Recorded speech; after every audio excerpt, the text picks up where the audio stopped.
Hi everyone. ഇന്ന് ഞങ്ങൾ നിൽക്കുന്നത് ബാംഗ്ലൂർ ഇൻ്റർനാഷണൽ എയർപോർട്ടിലാണ്. ഞങ്ങൾ വീണ്ടും പുതിയൊരു ട്രിപ്പ് തുടങ്ങാനുള്ള പരിപാടിക്കാണ്.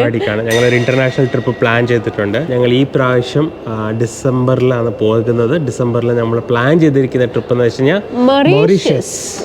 അപ്പോൾ ഞങ്ങൾ ബാംഗ്ലൂരിൽ നിന്നും ഒരു 1 വീക്കിന് വേണ്ടിയിട്ടാണ്. 1 വീക്ക് എന്ന് പറയുന്നത് വെറും 7 ഡേയ്സ് എന്നല്ല, നമ്മൾ ടോട്ടൽ 9 ഡേയ്സിന് വേണ്ടിയിട്ട് നമ്മൾ ട്രിപ്പ് പ്ലാൻ ചെയ്തിരിക്കുന്നത് കേട്ടോ. എക്സാക്ട്ലി നമുക്കൊരു 9 ദിവസമുണ്ട്.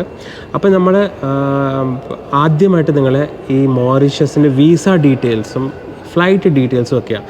അപ്പം പുതിയതായിട്ട്, അതായത് ഇന്ത്യയിൽ നിന്നും ഒരു ഫ്ലൈറ്റ് ലോഞ്ച് ചെയ്തിട്ടുണ്ട്. അതിൻ്റെയൊക്കെ ഡീറ്റെയിൽസുമായിട്ടാണ് വന്നിരിക്കുന്നത്. മൗറീഷ്യസിലേക്കോട്ട് വിസ ഫ്രീ ആണ്. പക്ഷേ മൗറീഷ്യസിൽ ഇപ്പോൾ നല്ല ചെക്കിങ് നടക്കുന്നുണ്ട്. എന്താണെന്ന് വെച്ച് കഴിഞ്ഞാൽ ഇപ്പോൾ ഇൻഡിഗോ ഒരു ഫ്ലൈറ്റ് ലോഞ്ച് ചെയ്തിട്ടുണ്ട്. ഈ ഫ്ലൈറ്റ് എന്ന് വെച്ച് കഴിഞ്ഞാൽ 25,000 രൂപ നമുക്ക് മാത്രമായതേ ഉള്ളൂ.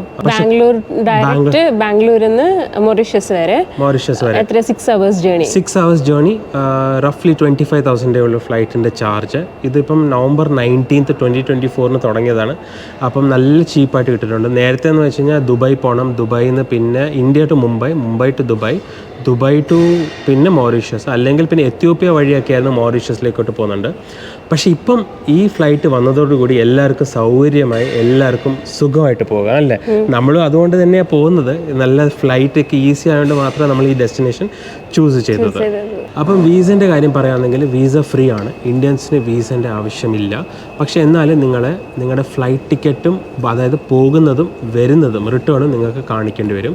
അതുകൂടാതെ നിങ്ങൾക്ക് അതായത് നിങ്ങളുടെ സ്റ്റേ, ഇപ്പോൾ എത്ര ദിവസം നിങ്ങൾ സ്റ്റേ ചെയ്യുന്നുണ്ട്, may be 1 week 2 weeks whatever, അതിൻ്റെ നിങ്ങൾ കംപ്ലീറ്റ് ഡീറ്റെയിൽസ് അവരെ കാണിക്കണം. എന്നാലേ അവർ നിങ്ങൾക്ക് ബോർഡിംഗ് പാസ് തരത്തുള്ളൂ അല്ലേ. നല്ല സ്ട്രിക്റ്റ് ചെക്കിംഗ് ഉണ്ട്. നമ്മുടെ എല്ലാം ചോദിച്ചിരുന്നു.